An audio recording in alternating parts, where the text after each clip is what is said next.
যে আইনজীবীরা যে কাজগুলো করছে এইটা কিন্তু আমাদের ভাবমূর্তি বিদেশে কিন্তু নষ্ট করছে। কিন্তু এই যে যারা যাচ্ছে তাদের বিচার করার জন্য সেখানে গিয়ে তাদেরকে যেরকম মারধর করা হচ্ছে, এটা তো সভ্য দেশের কাজ না।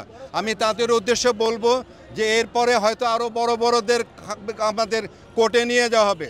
তো সেইখানে যদি এই কাজগুলো করে তাহলে মানুষ আমাদেরকে আমাদের যে অর্জন, আমরা যে এই যে একত্রিতভাবে আমরা সমস্ত কিছু ম্যানেজ করতে পারি, তারা কিন্তু আমাদের সে অর্জনগুলো নষ্ট করে দিচ্ছে।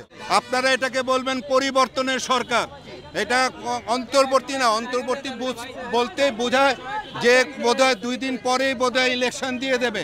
আমাদের পরিবর্তন যতক্ষণ পর্যন্ত না করতে পারবো ততক্ষণ পর্যন্ত এই সরকার থাকবে। দর্শক দেখছেন এই মুহূর্তে ঢাকা বিশ্ববিদ্যালয় যে টিএসসি যে গণত্রাণ সংগ্রহ কর্মসূচি চলছে, সেখানে এই মুহূর্তে এসেছেন চিত্রনায়ক ইলিয়াস কাঞ্চন।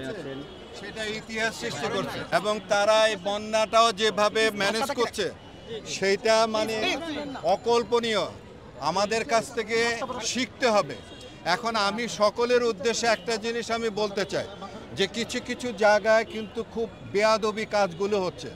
যেমন কালকে এই যে বিশেষ করে এই যে আমাদের যে আইনজীবীরা যে কাজগুলো করছে এইটা কিন্তু আমাদের ভাবমূর্তি বিদেশে কিন্তু নষ্ট করছে। কিন্তু এই যে যারা যাচ্ছে তাদের বিচার করার জন্য সেখানে গিয়ে তাদেরকে যেরকম মারধর করা হচ্ছে, এটা তো সভ্য দেশের কাজ না। আমি তাদের উদ্দেশ্যে বলবো যে এরপরে হয়তো আরও বড় বড়দের আমাদের কোর্টে নিয়ে যাওয়া হবে। তো সেইখানে যদি এই কাজগুলো করে তাহলে মানুষ আমাদেরকে আমাদের যে অর্জন, আমরা যে এই যে একত্রিতভাবে আমরা সমস্ত কিছু ম্যানেজ করতে পারি, তারা কিন্তু আমাদের সে অর্জনগুলো নষ্ট করে দিচ্ছে। আমি তাদের উদ্দেশ্যে বলবো যে আমরা বাঙালি, আমরা যেন সভ্য জাতি হিসাবে যেন বিশ্বের দরবারে যেন মাথা তুলে দাঁড়াতে পারি, এইটাই হলো আমার চাওয়া। ইনশাআল্লাহ সম্মিলিতভাবে সারা পৃথিবীর ধর্মই হলো এটা, যে একত্রভাবে যখন মানুষ কাজ করে। পিঁপড়াকে দেখেন না যে এত ছোট একটা পিঁপড়া, এই প্রাণী তারা একত্র কাজ করে বলে কত কিছু করতে পারে। আমরা মানুষ, আমরা সৃষ্টির সেরা, আমরা সৃষ্টির সেরা, আমরা তো আরো অনেক বড় কিছু করতে পারবো। আমাদের সঙ্গে অন্য কিছু ভাবে পারছে না বলে নানান ভাবে তারা চেষ্টা করছে আমাদের অর্জনকে নষ্ট করার জন্য, আমাদেরকে ক্ষতিগ্রস্ত করার জন্য।